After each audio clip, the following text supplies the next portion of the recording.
Trent Dalton has had a remarkable life.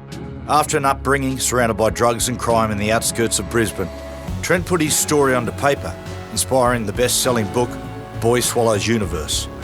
An award-winning author and journalist, Trent has become one of Australia's most loved writers who has a deep passion for rugby league. Today I'm catching up with Trent at the Breakfast Creek Hotel in Brisbane to hear about his life and how rugby league helped him through his incredible journey. Trent, mate, congratulations. Oh, mate. Boy Swallows Universe, the enormity of the success. Oh, Matthew, it's blown my mind. You know, you know what I think about? I think about the fear. I think about me writing it. I wrote it in the year of 2017, father of two. All this stuff had happened to me in the 1980s, you know, prisons, being raised by drug dealers, all this stuff I shoved down in the pit of my stomach. And then for some reason in 2017, I decided to go down into my kid's rumpus room and start writing about it. Did you think you were capable of writing a book of this enormity, Trent? Oh, mate, I thought 5 people would read that book.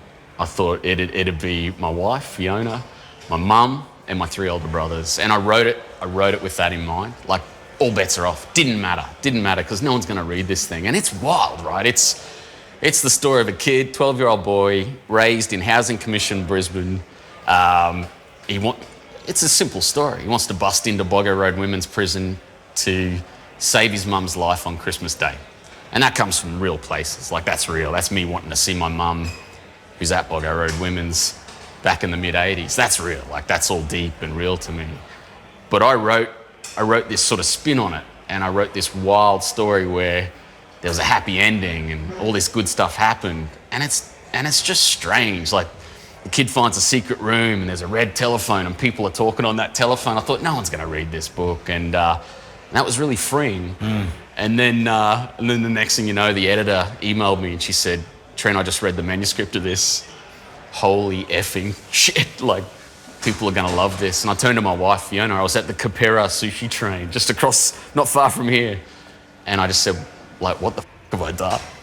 Mate, I get letters from kids in, South Korea. And they're going, I don't know where Brackenridge, Brisbane, Queensland is, but I just want you to know that this book's saved my life. And it's freaking massive, Matthew. It's huge when I hear that stuff and when I read that stuff.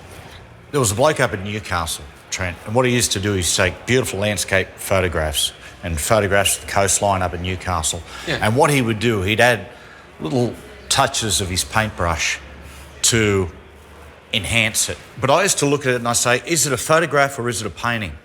How much of that is your real life and how much is it just a little bit of paint sprinkled on there?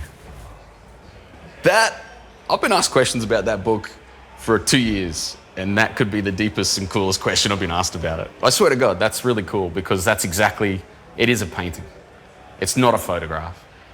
That book's 50% real. Like, my mum fell in love with a really dangerously successful heroin dealer, and I said it in Darra, but it's actually took place in kind of Ipswich where we were raised for a bit.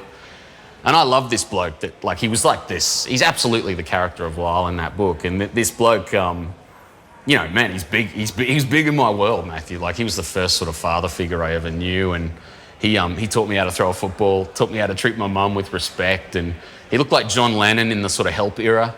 And he covered in tats, Jackie Howe singlet.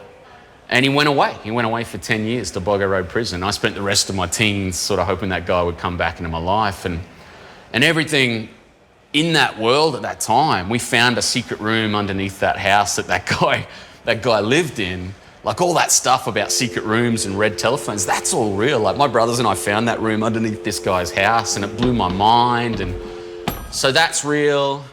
And me missing my mum, wanting to see my mum at critical moments, that's real. But the rest is painting.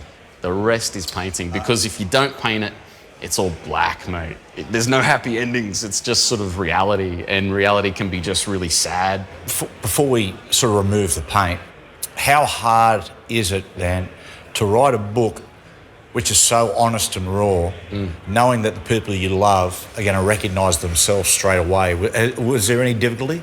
Oh, incredible. That's the hardest bit. Yeah. It's the hardest bit. And you have to cling to the fact that they will know that you need to do it. I always think about these NRL guys. I think of a guy like JT and you know, blokes like my hero, like Alan Can. These people who found their gift and they realised that the universe gave them something to get them out of the shit, to get them out of whatever they're in, whatever thing that they were dropped in, right? And I reckon there's half of the NRL are filled with kids who found their gift and got themselves out of some shit. Well, mate, writing was my thing. My mum could do without me writing about heroin and violence against women and, you know, horrendous stuff that's in that book, the dark stuff that's in that book. She gave me the greatest gift of all, which is a story, a freaking story. And she said, take it and run with it, because that's all you got. When this guy went to Boggo, this guy who's Lyle in that book, my brothers and I got sort of shipped over to Bracken Ridge, like Housing Commission area just over here in Brizzy, and went to a school called Brighton State School. And, you know, I just remember kids sort of saying like, oh, mate, you know, how come your mum's never at tuck shop? And I lied, man, I lied. I made up friggin' lies about where she was, and I wasn't... She's your hero, though. She's your hero. Mate, I wasn't owning the story and I wasn't telling them, you're exactly right.